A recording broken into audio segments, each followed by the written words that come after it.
If you wanted to do mid-side processing, yeah, you would need a mid-side EQ or a mid-side compressor. Oh, okay, gotcha. Yeah. The AV Arts Technology Certificate Program is a collaboration between the Music and the Mass Communication Department.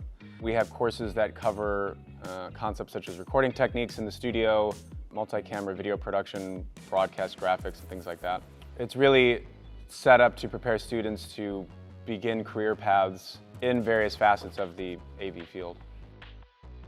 I was just starting to dabble with working in live sound and outside of Harper, and I had a feeling like, I think this is what I wanted to go into, but I didn't want to commit yet. That's why I wasn't comfortable transferring outside of Harper yet. So I knew I wanted to spend extra time figuring out what direction in the music field I wanted to go to. So when I heard about this program, I knew that I'm like, hey, I think it's best for me to figure out this is what I want to commit to 100%. So I stayed a little longer, and here I am completing my certificate now, and I couldn't imagine myself doing anything else.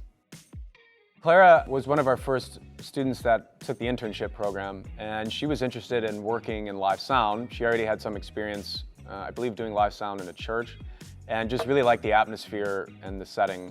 And so I reached out to one of the main managers at the House of Blues and told him about the program, told him about Harper College and our mission and our goals. And he was more than happy to, set up a meeting, and Clara ended up just attaining a position at the House of Blues.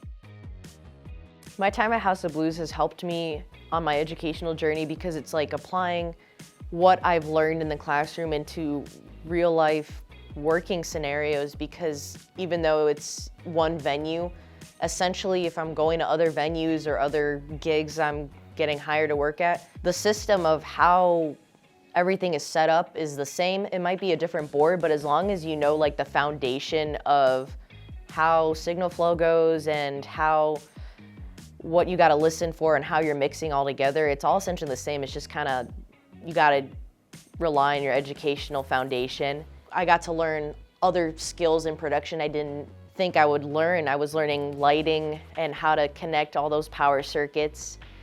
And it was teaching me more go on the fly kind of knowledge of how to work in production, because you have to be fast on your feet and you got to be quick.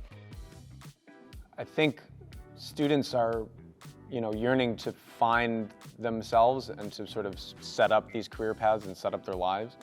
And they want to, apply all these things that they've invested in, whether they've invested time or money or whatever else that goes into being a student. They really want to find their place in the world and find their place in their career paths. And so it's great that here at Harper College we're able to make these connections and sustain these connections. She is a gifted musician, not only on saxophone but also as a vocalist. She's a gifted composer. I've worked with her on, writing pieces for a string orchestra. And she's a gifted, audio engineer and a gifted live sound engineer as well. Her work ethic is really admirable, and her personality really has brought her a long way. And I think the combination of her work ethic and her personality and just her general curiosity about music in the audio world, it's all those things that will really take her far in not only further academic pursuits, but also career pursuits. My journey in the AFA program at Harper was amazing. I met all my closest friends here. I got to become this person I didn't know that I was capable of being, a musician I was capable of being, and it prepared me for my journey when I completed Harper.